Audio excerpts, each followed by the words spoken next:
Hello everyone, myself Vasundhara Garg, Assistant Professor in Babu Banarsi Das University. Today we are covering the topic Theories of Media. So basically, mass media does not operate in a vacuum. The press always takes on the form and coloration of the social and political structures within which it operates. Normative theories were first propounded by Fred Peterson and Wilbur Scramen in their book called Four Theories of the Press.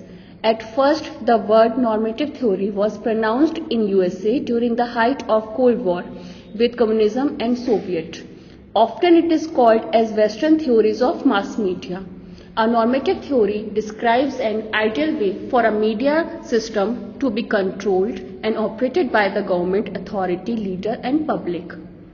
These theories are basically different from the communication theories because normative theories of press are not providing any scientific explanation or prediction.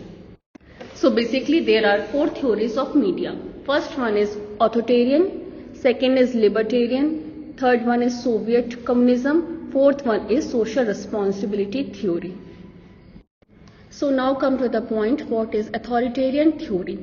The media was forced to remain under state control. This theory developed in the 16th and 17th centuries and was mainly based on absolute power of the monarch, that is king.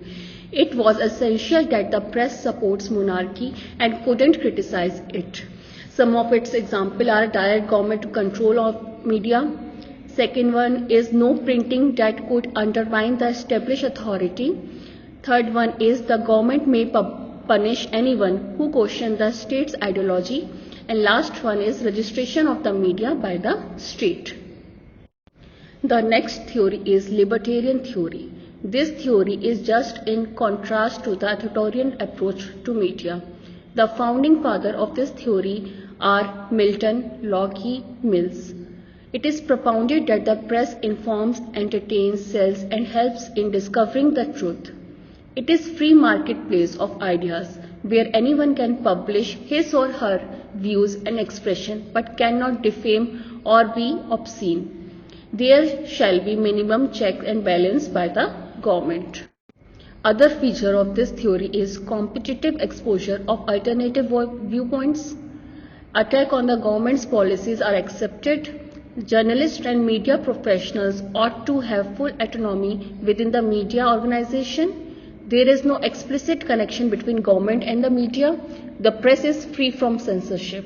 It is accountable to the law for any consequences of its activities that are infringe other individuals' rights or legitimate claims of the society.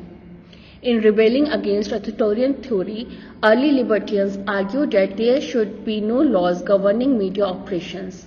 Free press means that all forms of media must be totally unregulated. Now the next theory is Soviet communism. With the revolution in Russia in 1917 and practice of Marxism, there appeared a very different approach to deal with the media. The media was tied to overall communist ideas and defined in a very different way. The theory to control media possessed following features.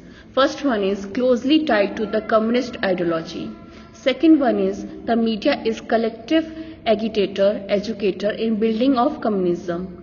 Third one is no private ownership of the media. Fourth one is the government is superior to the media institutions. Next one is the media is supposed to be serious. Next one is the Soviet theory does not favor free expression but proposes a positive role for media, the society and the world. Next one is the press contributes to success of the society. Next one, only legal party member can publish and no one can criticize that party.